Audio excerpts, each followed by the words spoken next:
Welcome back to my channel Sirisha's world. ఈరోజు recipe అండి, కమ్మగా తినే కొద్ది తినాలనిపించే క్యారెట్ హల్వా అండి. దీనికోసం ముందుగా క్యారెట్ తీసుకోవాలి, బాగా తొక్క తీసుకొని క్లీన్ చేసుకోవాలండి. వీటిని మంచిగా తురుముకోవాలి. ఇప్పుడు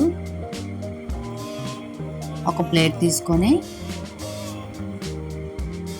క్యారెట్ హల్వా కోసం పెద్ద హోల్స్ కాకుండా ఇలా చిన్న హోల్స్ ఉన్న తురిమింది తీసుకుంటే బాగుంటుందండి.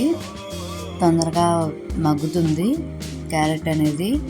సో ఇలాగనే ఇవన్నీ క్యారెట్ అనేది తురుముకున్నాను. అదిగోండి ఇప్పుడు తురిమింది తీసుకుంటున్నాను. ఇప్పుడు ఒక ప్యాన్ పెట్టుకొని గీ యాడ్ చేసుకోవాలండి. గీ మరగ్గానే డ్రై ఫ్రూట్స్ వేసుకొని ఫ్రై చేసుకోవాలి. ఇది ఆప్షనల్ అండి, మీకు నచ్చితే డ్రై ఫ్రూట్స్ వేసుకుని లేకపోతే లేదు. ఇలా ఫ్రై అయిపోయి కదండి, ఒక మిక్సీ జార్లోకి తీసేసుకోవాలి. ఇప్పుడు ఇవి గ్రైండ్ పౌడర్లా చేసుకోవాలండి. కచ్చపచ్చగా చేసుకున్నాను నేను. ఇప్పుడు అదే ప్యాన్లో మనం క్యారెట్ తురిమి పెట్టుకున్నాం కదండి, అది వేసేసుకోవాలి. వేసుకొని మంచిగా ఫ్రై చేసుకోవాలండి. ఇలా మధ్యలో కలుపుతూ ఉండాలండి. వాటర్ అంతా డ్రై అయ్యే వరకు బాగా ఫ్రై చేసుకోవాలి. వాటర్ డ్రై అయిపోయిన తర్వాత మనం కాచి చల్లార్చిన పాలైనా పర్వాలేదు, పచ్చి పాలైనా పర్వాలేదు వేసుకోవాలి. బాగా కలుపుకోవాలి. బాగా బాయిల్ అవ్వాలండి. పాలల్లోని క్యారెట్ అనేది బాగా బాయిల్ అయితే టేస్ట్ చాలా బాగుంటుంది.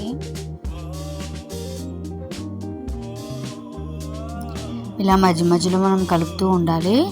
ఇలా చూడండి, పాలు మొత్తం డ్రై అయ్యాయి కదా. ఇప్పుడు షుగర్ వేసుకోవాలి. పాలు మొత్తం డ్రై అయిపోయాక షుగర్ వేసుకోవాలండి. ఎందుకంటే షుగర్ వేసాక మళ్ళీ స్మూత్గా అవుతుంది కాబట్టి. మళ్ళీ పాలుంటే నీళ్ళలాగా అయిపోతుంది. ఇలా బాగా ఫ్రై చేసి ఒక 5 minutes మూత పెట్టుకొని మధ్యలో ఇలా కలుపుతూ ఉండాలండి. ఇలా కలుపుతూ ఉంటే మొత్తం వాటర్ అంతా డ్రై అయిపోయి మీకు ప్యాన్కి సపరేట్ అవుతుందండి. ఈ టైంలో మనం ఇలాచీ పౌడర్ యాడ్ చేసుకోవాలండి. బాగా కలుపుకోవాలి.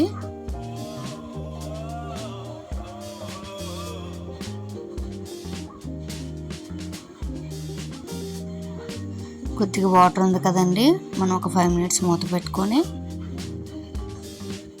బాగా ఫ్రై చేసుకుంటే చూడండి, వాటర్ అంతా డ్రై అయిపోయి ప్యాన్కి సపరేట్ అయిపోతుంది కదా హల్వా అంతా. ఇప్పుడు మనం డ్రై ఫ్రూట్స్ పౌడర్ చేసి పెట్టుకున్నాం కదండి, అది వేసుకోవాలి. ఇలా పౌడర్లా కాకుండా డ్రై ఫ్రూట్స్ చాప్ చేసి కూడా వేసుకోవచ్చండి. బట్ నేను ఏంటంటే మా హస్బెండ్ తినరని ఇలా వేస్తున్నాను. వేసుకొని బాగా కలుపుకుంటే రెడీ అండి. ఎంతో టేస్టీ కమ్మగా ఉండి క్యారెట్ హల్వా అయితే రెడీ అయిపోయింది. ఇలా మొత్తం చూడండి, ఇలా కలుపుతూ ఇంకా మనం స్టవ్ ఆఫ్ చేసుకోవాలి. ఇప్పుడు ఒక సర్వింగ్ బౌల్లో తీసుకోవచ్చండి.